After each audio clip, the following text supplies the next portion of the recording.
உடனே தற்கொலை பண்ணிப்பான். மனுஷன் மாதிரி யோசிக்காதரான்னு ஒரு புலி இன்னொரு புலிக்கு சொல்லும். கவிப்பேரரசு வைரமுத்து ஒரு கவிதை எழுதியிருந்தார். நீங்கள் அந்த இறை பக்தி இருக்கிறவங்களுக்கு அந்த கவிதையை அப்படி பண்ணிச்சுங்க. உடனே எனக்கு இறை பக்தியே இல்லைன்னு 10 பேர் கிளம்பிடாதீங்க. கவிதையாக ரசிங்க எல்லாத்தையுமே. எல்லா கடவுளுக்கும் ஒரு மிருகம் வாகனமாக இருக்கும், பார்த்துறீங்களா? ஒரு கடவுள் காளை கொண்டான், ஒரு கடவுள் மயில் கொண்டான், ஒரு கடவுள் எலி கொண்டான். எல்லா கடவுளையும் விலங்கு சுமந்ததன்றி மனிதன் சுமந்ததாய் வரலாறு இல்லை. எல்லா கடவுளையும் விலங்கு சுமந்ததன்றி மனிதன் சுமந்ததாய் வரலாறு இல்லை. மனிதனை சுமக்கச் சொன்னால் கடத்தி விடுவான் என்று கடவுளுக்கு தெரியாதா? அந்த கவிதை அப்படி வரும். இப்பயே நாம் பார்த்தோம் சிலை கடத்தல்லாம். எல்லாம் நாம் காப்பாற்றணும்னு சாமிகிட்ட போனால் அவன் சாமியே நாம் தான் காப்பாற்ற வேண்டியிருக்கு, கொண்டு எங்கேயோ கொண்டு போயிடுறாங்க. இப்போ எல்லாமே முயற்சி தான். ஆனால் நாம் மட்டும் என்ன நினச்சிக்கிறோம்? நீங்கள் ஒரு படிக்கிறப்ப உங்களுக்கு ஒரு டார்கெட் இருக்கும், ஒரு சிங்கர் ஆகணும்னு ஆசை இருக்கும். ஆனால் உங்கள் வீட்டில் ப்ரொஃபஷனலாக நீ படித்து பெரிய ஆள் ஆகணும்னு சொல்லுவாங்க. ஓகேவா? அதுக்காக சோர்ந்து போயிடக்கூடாது. இப்போ நீங்கள் ஒரு குடும்பத்திற்கு கீழே வாழ்ந்துட்டு இருக்கீங்க. அப்போ அம்மா அப்பாவுடைய ஆசை இல்லையா, அதையும் நிறைவேற்றிடணும். உங்களுடைய ஆசையும் நீங்கள் தவற விட்டுறவே கூடாது. நல்லா ஞாபகம் வச்சுங்க. எந்த மனிதன் தன்னை சுற்றி இருப்பவர்களை மகிழ்வித்து தானும் நினைத்ததை சாதித்துக் கொள்கிறானோ அந்த மனிதனுடைய மனநிலை சமநிலையில் இருக்கிறது என்று அர்த்தம். ஒரு குறுகிய இடத்துக்குள்ளே இருந்தோம்னா அதை தாண்டி சிந்தனைகளே வெளியில் போகாது. சென்னை விமான நிலையம் நீங்கள் அடுத்தடுத்து படிக்க போகிறப்பையோ இல்லை மேற்பதவிகளுக்கு போகிறப்பையோ உழைப்பை நோக்கி நகர்கிற பொழுதோ வாழ்க்கை உங்களை அடுத்த இடத்திற்கு அனுப்புகிற பொழுதோ சென்னை விமான நிலையம் போகிற வாய்ப்பு இருந்ததுன்னா அங்கே நான் அடிக்கடி விமான பயணம் போயிட்டே இருக்கேன் வெளிநாடுகளுக்கு. ஒரு அம்மா அவனுடைய பையனை வெளிநாட்டில் வேலை செய்கிறதுக்கு அனுப்பிச்சுட்டு அவனை வரவேற்கிறதுக்காக காத்திருக்காங்க. நான் மலேசியாவிலேருந்து வந்த விமானத்தில் இறங்குறேன். அந்த பையனை இறங்கி எங்களோட வெளில வரார். அங்கே உறவினர்கள் பெரும் கூட்டமாக இருக்காங்க. ஒரு வேன் எடுத்துகிட்டு வந்திருக்காங்க. எத்தனை ஆண்டுகளை கழித்து அந்த சகோதரனை அந்த குடும்பம் பார்க்கிறது என்பது யாருக்கும் தெரியாது. ஒரு வேன் எடுத்துகிட்டு வந்து வேன் எடுத்துகிட்டு வந்து நிற்கிறாங்க போல இருக்கு. அவ்வளோ பெரிய கூட்டம் அந்த ஒரே ஒரு ஆளை வரவேற்பதற்கு. எத்தனை வருடங்கள் கழித்து நேரடியாக அவர் முகம் பார்க்கிறார்கள் என்பது எனக்கு தெரியாது. அவர் இறங்கி வெளியில் வந்தோடனே அம்மாவை கட்டி பிடிக்கல, ஒய்ஃபை பார்க்கல, தங்கச்சியை பார்க்கல, குழந்தைய பார்க்கல, நண்பர்களை பார்க்கல. இந்த மண் மீது விழுந்து ஓன அழுதான் அந்த ஆளு. ஏன் தெரியுமா? இந்த மண் தருகிற பாசம் உலகத்தில் வேறு எந்த மண்ணும் தராது என்பதை புரிந்து கொள்ளுங்கள். இந்த சாப்பாடை பற்றி பேசினா கொஞ்சம் இன்ட்ரெஸ்ட் ஆகிடும். நான் ரசித்து சாப்பிடுவேன், அதை சொல்லிடுறேன். ஏன் சார்? நல்லா அந்த வாழை இலையில அந்த சாப்பாடை போட்டுடணும்டா. நீ என்ன பண்ணணும்னா அந்த வாழை இலை மேலே அந்த சாப்பாடு இருக்குல்ல, அரிசி இருக்குல்ல, சோறு இருக்குல்ல, அரிசி சோறு, அது மேலே அப்படி புகை வரும்ல, அதை 3ஐயும் முதல்ல கண்களால் சாப்பிடணும். அப்படி பார்க்கணும். எச்சி ஊறுதா? அதுக்கு தான் பேசுறது. அப்படி பார்க்கணும். அப்படியே சில பேர் போட்டோன்னா வப்புன்னு திம்மான். அவனுக்கெல்லாம் அந்த சோறு மன்னிப்பே தராது. அதனால தான் இப்போ செரிக்காது. அப்படி பார்க்கணும். அப்படியே கொஞ்ச நேரம் விடணும். ஏன் அந்த சூடு கொஞ்ச நேரம் விடணும்? அந்த இலையில் இருக்கிற பச்சையெல்லாம் அந்த அரிசி சோறு இழுக்கணும். கீழே கருப்பாகணும் இலை. அப்புறம் சுட சுட காய்கறியோட சாம்பார் மேலே ஊற்றுனாங்க. இன்னைக்கு அப்படியே கேரட்டும் பீன்ஸும் கத்திரிக்காயும் முருங்காயும் தனித்தனியாக அப்படியே எனக்கு ஏன்டா எங்கடா பிறந்தீங்க நீங்களாம் எனக்காகவே? நான் அப்படி தான் நினைப்பேன். எங்கடா பிறந்தீங்க நீங்களாம் எனக்காகவே வந்திருக்கீங்கடா, ரொம்ப நன்றிடா அப்படின்னு. அப்படியே அதை பிசைஞ்சு அப்படியே எடுத்து வாயில் அப்படி ஆனந்தமாக இருக்கும். இப்படி தான் ஒன்றே ஒன்று சொல்லவா, ஒரு வேலையை நீங்கள் ரசிக்கிற பொழுது, ஏன் தோல்வியை ரசிக்கிற பொழுது அந்த தோல்வி உங்களுக்கு பாடத்தை கற்றுத்தருகிறது. தோல்வியை ரசிக்கிற பொழுது அந்த தோல்வி உங்களுக்கான பாடத்தை கற்றுத்தருகிறது. தோல்வியை நீங்கள் ரசிக்காமல் பயப்படுறப்ப தான் அது உங்களுக்கு சிக்கலான சூழலை நோக்கி தள்ளுகிறது. புரிஞ்சுதா தங்கம் நான் சொல்கிறது? நான்லாம் எங்கள் அம்மா அப்பா பேச்சை கேட்க மாட்டேன். கிளம்பி வெளியில் போய் ஊட்டியில் வேலை பார்த்து படி. அது எப்படி சார்? அப்போ பேசாம இரு. அவங்களுக்கு தெரியாது சொல்லுங்களா, சிங்கிங் ஒரு ப்ரொஃபஷனாக இந்த குழந்தை வந்துடுமா, ஒரு வேளை வரலைன்னா என்ன ஆக போகுதுன்னு பயந்துப்பாங்க. உங்கள் அம்மாவுக்கும் ஒரு அம்மா அப்பாவுக்கும் ஒரு இன்செக்யூரிட்டி தான், ஃபீலிங் தான். ஐயோ மற்ற குழந்த மாதிரி ஏறக்கூடாது, இந்த குழந்த மாதிரி ஆயிடணும், இந்த குழந்த மாதிரி ஆயிடக்கூடாதுன்னு அவங்களே கம்பேர் பண்ணி அவங்க தோற்றுருவாங்க. நீங்கள் ஒரு ஸ்டேஜுக்கு வந்து நான் எடுத்த முடிவு சரியான முடிவு தான்னு நீங்கள் அதை நிரூபிக்கிற வரைக்கும் உழைக்கிறீங்கல்ல, அந்த உழைப்புக்கு மரியாதை கிடைக்கும். அது வரைக்கும் எங்கள் அம்மாவே என்னை டிமோட்டிவேட் பண்ணிட்டாங்க, எங்கள் அப்பாவே என்னை டிமோட்டிவேட் பண்ணிட்டாங்க சொல்லாதீங்க. அவங்க உங்கள் மீது இருக்கிற அக்கறையில் சொல்கிறாங்க, நீங்கள் அதை அப்படி எடுத்துக்காதீங்க. நான் எடுத்த முடிவு சரியான முடிவு என்று உங்கள் தாய் தந்தையருக்கு நிரூபிக்கிற உழைப்பை நீங்கள் எந்த துறையில் வர விரும்புகிறீர்களோ அந்த துறையின் மீது செலுத்துங்கள் என்பது என்னுடைய தாழ்மையான வேண்டுகோள், வேற ஒண்ணுமே கிடையாது. அதனால நீங்க ஃபெயிலியர் எல்லாமே என்னது, ஃபெயிலியரே கிடையாது, முயற்சியோட ஒரு ஸ்டெப். ஓகேவா? ட்ரை பண்றதோட ஒரு ஸ்டெப்பு தான். நான் படிக்கிறப்பெல்லாம் சிறுவர் இதழ்கள் அவ்வளோ இருக்கும். பூந்தளிர், அம்புலி மாமா, கோகுலம். நான் அரசு பள்ளி மாணவன், அதனால் தமிழ் புக்காகவே படிப்பேன். அவ்வளோ நல்லா இருக்கும் படிக்கிறதுக்கு. கதை அவ்வளோ அப்படி கதையை பற்றி பேசுவோம். ஒரு கதை கதை சொல்லுவோம். என் பொண்ணுட்டே அப்படி தான், கதை சொல்லுவேன், நான் அவளுக்கு கதை சொல்லுவேன். இப்படி ஒரு கதையின் வழி நடக்கிற உரையாடல் இருக்கு பாருங்களேன், அவ்வளவு அழகு. கதையின் வழி சொல்லுகிற சமூக யதார்த்தம் இருக்குல்ல, அவ்வளவு அழகு. கதையின் வழி சொல்லுகிற நீதி போதனைகள் இருக்குல்ல, அவ்வளவு அழகு. இன்னைக்கு கதையே சொல்றதில்ல. ஏன்டா படிக்கலன்னு கேட்டா அதுக்கு தான் கதை சொல்றான். ஏன் படிக்க முடியல? எனக்கு ஸ்கூல் ஹோம்ஒர்க்கே அவ்வளோ இருக்கு சார். இப்போ ஒரு பிள்ளை எழுப்பி கேளுங்க, நீ என்னம்மா ஸ்டோரி புக்ஸ்லாம் படிப்பியா? ஃபஸ்ட்டு குலோப் ஜாமுன் சாப்பிட்றப்ப தங்கம் இது நமக்கு ரொம்ப பிடிக்கும் அப்படின்னு நினைச்சு சாப்பிட்டீங்களா? இருக்காது. ட்ரை பண்ணலான்னு சாப்பிட்ருப்போம். கரெக்டாக? எல்லா ஸ்வீட்ஸும் எல்லா ஸ்நாக்ஸும் அப்படி தானே சாப்பிட்ருப்போம். ஆனால் சாப்பிட்டோன்னே மற்ற எல்லாத்தையும் விட அது ரொம்ப பிடிச்சிருச்சு. வாசிப்பும் அப்படி தான். நீங்கள் முதல்ல முயற்சி பண்ணணும், ட்ரை பண்ணணும். வாசித்து பழகிட்டீங்கன்னு வச்சுக்கோங்களேன், ஒரு முறை அந்த சுவை உங்கள் இதயத்தில் பட்டுவிட்டால் வாழ்நாள் முழுவதும் மிகச்சிறந்த வாசிப்பாளராக நீங்கள் வாழ்ந்து கொண்டே இருப்பீர்கள். நிறைய படிக்கணும். ஸ்கூல் புக்ஸை தாண்டி நிறையா படிக்கணும். அது ஸ்டூடெண்ட்ஸுக்கும் டீச்சருக்கும். மகாகவி பாரதி சொன்னாரு, வாழ்க்கையில என்ன நடந்தாலும் பரவாயில்லடா, உங்களுக்கு பிடிச்ச பாட்டு, உங்களுக்கு தெரிஞ்ச மொழியில் ஒரு பாட்டு பண்ணாரு. அச்சமில்லை அச்சமில்லை அச்சம் என்பதில்லையேன்னு சொன்னார் மகாகவி பாரதி. சொல்றப்பே நம்ம ஒரு உத்வேகம் வருதுல. அதே பாரதி அந்த முழு பாட்டுல சொன்னதை புதிய ஆத்திச்சூடியில ஒரே ஒரு வரியில சொன்னாரு, சிதையா நெஞ்சுகோள்.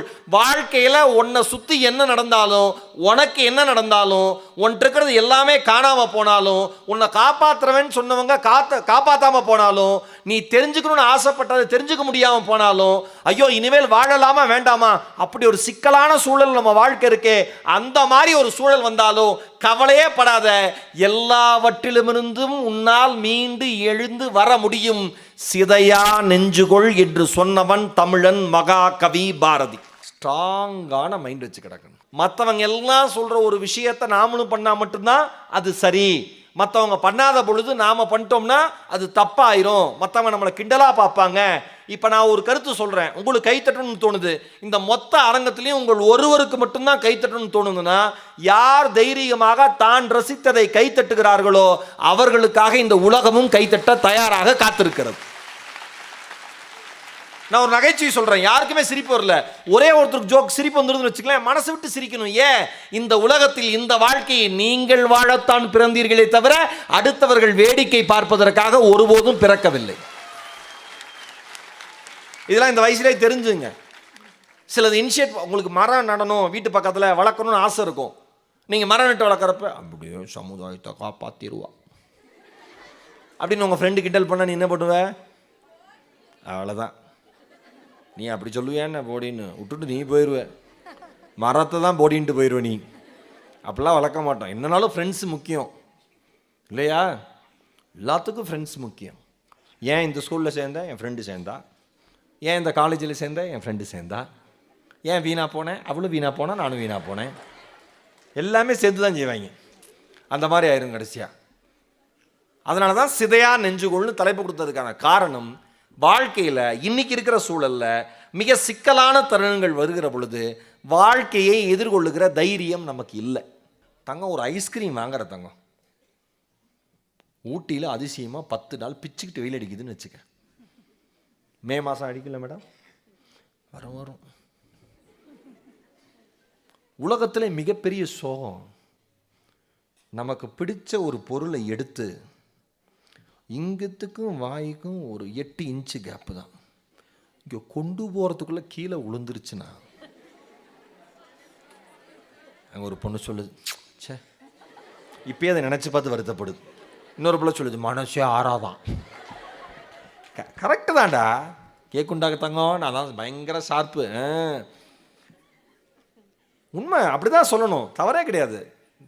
இவ்வளோ கஷ்டமாக இருக்கும் மழை காலத்தில், குளிர் பிச்சு எடுக்குது, உனக்கு பிடிச்ச பீட்சா, உனக்கு பிடிச்ச பீட்சானுன்னா ஒரு பிள்ளை,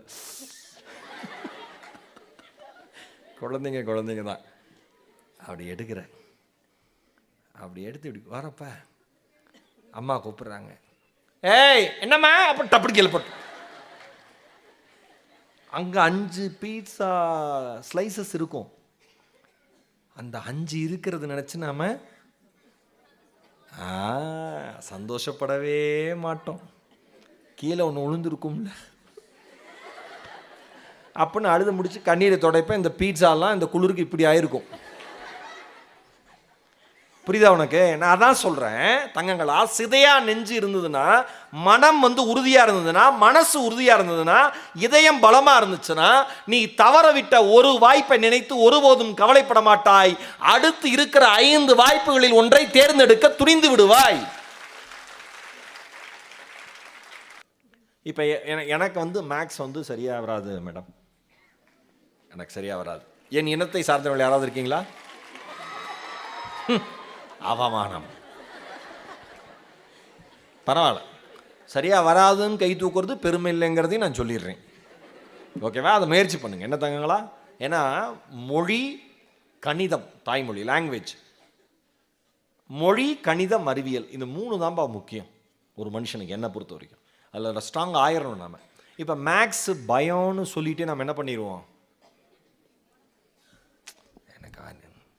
நான் சயின்ஸில் 90% எடுத்திருக்கேனே. வீட்டில் அப்பா கேட்பார், மேக்ஸில் 35, என் கேங் ஜஸ்ட்டு பாஸு. 35 நீ பாஸ் பண்ணல, சுற்றி இருக்கிறவன் பாஸ் பண்ணி விட்ருக்கான்னு அர்த்தம். தள்ளி விட்றது, போய் தொலைட்டும் போ, அடுத்தறியாக படித்து தொலை அப்படின்னு 35 போட்டு 40 மார்க் போடுறது பண்ண முடியாது. அப்போ எந்த சப்ஜெக்டில் நம்ம வீக்காக இருக்கோமோ அதில் கொஞ்சம் கூடுதலாக கவனம் செலுத்தினா போதும், நாம் ஓஹோன்னு மார்க் வரலைனாலும் பெட்டராக மார்க் வாங்குவோம். கரெக்டாக? நான் ஒன்று சொல்லவா, நான் தமிழ் தான் எடுத்து படிக்கணும்னு நினச்சேன், தமிழில் தான் பெரிய ஆளாக வரணும்னு நினச்சேன். அதுக்காக தான் கல்லூரி படிப்பில் தமிழ் இலக்கியம் எடுத்து படித்தேன். ஆனால் எனக்கு தமிழ் மட்டும்தான் பிடிக்கும், தமிழ் மட்டும்தான் நான் தேர்வுலேயே எழுதுவேன், பரீட்சையிலே எழுதுவேன்னா 12வதுக்கு மேலே என்னால் தாண்டி இருக்க முடியாது. கரெக்டாக? ஒரு பேசிக் எஜுகேஷன் குவாலிஃபிகேஷன் ஒன்று இருக்குல்ல, அதற்கு ஏன் ஒரு பாடத்திட்டத்தை வகுத்தவர்களுக்கும் அரசாங்கத்திற்கும் சொல்லித் தருபவர்களுக்கும் நன்றாக தெரியும், ஒரு மனிதன் எல்லா சப்ஜெக்ட்லேயும் அவனால் கிங்கா குயினா வர முடியாதுன்னு உங்கள் டீச்சர்ஸ்க்கு நல்லா தெரியும். ஆனால் எல்லா சப்ஜெக்டையும் ஏன் எடுக்கிறாங்க, காலேஜ் போனதுக்கு அப்புறம் மட்டும் நீ ஒரு ஸ்பெசிஃபிகேஷன், ஒரே ஒரு கோர்ஸ் மட்டும் நீ எடுத்து அதில் நீ பெரிய ஆளாவா, உனக்கு பிடிச்சது எடுத்து வா அப்படின்னு ஏன் அதுக்கான வாய்ப்பு இருக்குன்னா, ஒரு விஷயத்தில் சிறப்பதற்கே எல்லா விஷயத்தை பற்றிய அடிப்படை அறிவு வேண்டும் என்பதற்காக தான் இந்த மிக்ஸ்டு சினாரியோவே பாடத்திட்டத்தில் இருக்குது. அதை நீங்கள் நல்லா புரிஞ்சுக்கிட்டீங்கன்னாவே போதும். இன்னொன்று, மேக்ஸ் வராதுன்னு சொல்கிறவங்க, மேக்ஸ் வராதுன்னு சொல்கிற இன்னொரு ஃப்ரெண்டோட சேர்ந்துராத. ஏன்? ஜென்மத்துக்கும் வராது. மேக்ஸ் டஃப்டி, எனக்கு ரொம்ப டஃப். ஏன்டி நமக்கு மட்டும் லைஃப்பில் இப்படி நடக்குது? என்ன ஒரே ஒரு குவார்டர்லி எக்ஸாம் பேப்பர் இல்லையா? இதுக்கு உலகமே திட்டமிட்டு உங்கள் 2 பேருக்கும் கொஸ்டின் பேப்பர் கொடுக்குறாங்களா? ரொம்ப டஃப். ஏன் நமக்கு வரமாட்டேங்க? நமக்கு வராதுடி, புரிஞ்சுக்க மாட்டாங்கடி நம்ம வீட்டில். இந்த சார் அதுக்கு மேலே ரொம்ப டார்ச்சர்டி அப்படின்னு. இதே வர பொண்ணுகிட்ட போய் பேசு, நீ எப்படி தெரியுமா தாங்க இருப்ப? நம்ம லைஃப்பில் சொல்கிறேன், சிதையா நெஞ்சுகொள், ஒரு வைராக்கியமான மனசு வேணுங்கிறதுக்கு நீ உடஞ்சு போயிருக்கிற சமயத்துல உடஞ்சு போயிருக்கிற இன்னொரு மனசை சார்ந்தவங்கிட்ட போய் நட்பு வச்சுக்காத. ஏன் அதிகமா உடஞ்சு போவ. நீ உடைந்து போயிருக்கிற சமயத்துல உடையாமல் இருக்கிற ஒருவரிடம் நட்பு வச்சுக்கோ. ஏன் மேக்ஸ் எல்லாம் சாதாரண விஷயம், நீ என்ன சயின்ஸ்ல அவ்வளவு மார்க் எடுக்கிற, எனக்கு சயின்ஸே வராது, நீ எனக்கு சயின்ஸ் சொல்லி கொடு, நான் உனக்கு மேக்ஸ் சொல்லி கொடுக்குறேன், ரெண்டு பேருமே சூப்பரா வரலான்னு அந்த ஃப்ரெண்டு சொல்லுவான். நாம என்னன்னா நமக்கு சிம்பதி கிரியேட் பண்ற மாதிரியே ஃப்ரெண்ட்ஸை கூட வச்சுக்கிறது. கரெக்டா? அக்செப்ட் பண்ணிக்கோங்க. சின்னவங்க பெரியவங்க எல்லாத்துக்கும் இது பொருந்தும். நீங்கள் ஒன்று சொன்னீங்கன்னா கேட்கணும், அதுக்கு பதிலே பேசக்கூடாது. அந்த மாதிரி ஃப்ரெண்டு தான் உலகத்திலேயே நல்ல ஃப்ரெண்டு. எங்கள் அப்பா ரொம்ப மோசம். ஆமாடி மோசம். எங்கள் அம்மா பிடிக்கவே இல்லை, எனக்கும் பிடிக்கல. சரி எங்கேயாவது போயிடலாமான் இருக்கு, எனக்கும் அதே தாண்டி. நீங்கள் நைட்டே கிளம்பிடணும் ஊட்டியிலேருந்து, எங்கேயாவது போயிடலாம். எங்கே போவ? 4 தெரு தாண்டோன்னு பயந்து ஆணுங்கிறப்ப. எனக்கு எங்களுக்கு தெரியாது அவங்க தைரியம்லாம். இதில் வேற வீரா பேர் அம்மா அப்பாட்ட. கடைக்கு போயிட்டு வரதுக்குள்ள எத்தனை தடவை கால் பண்றேன், கடைக்கு போனா நான் வரமாட்டேன். அப்புறம் நைட்டு இருட்டதுக்கு அப்புறம் அமுச்சு விட்டான், நீ வாயேன், ஏன் தெருவில் நாயெல்லாம் இருக்கு, நீ போ, நீ போனேன்னா அது வராது. அம்மா நக்கல் வேற. இதில் பயப்படாத, சிதையா நெஞ்சுக்குள் தைரியமா இரு. உச்சி மீது வானிடிந்து வீழுகின்ற போதிலும் அச்சமில்லை அச்சமில்லை அச்சம் என்பதில்லையே. ஒரு சப்ஜெக்ட் தானே, சாதாரண சப்ஜெக்ட் தானே, 100 மார்க் தானே. அந்த 100 மார்க்ல நீ கம்மியா எடுத்தாலும் அதிகமா எடுத்தாலும் ஃபெயிலே ஆனாலும் கூட அந்த சப்ஜெக்ட் உன் வாழ்க்கையை நிர்ணயம் பண்ண போறது இல்லை. ஆனா அந்த சப்ஜெக்டை பார்த்து பயப்படாத.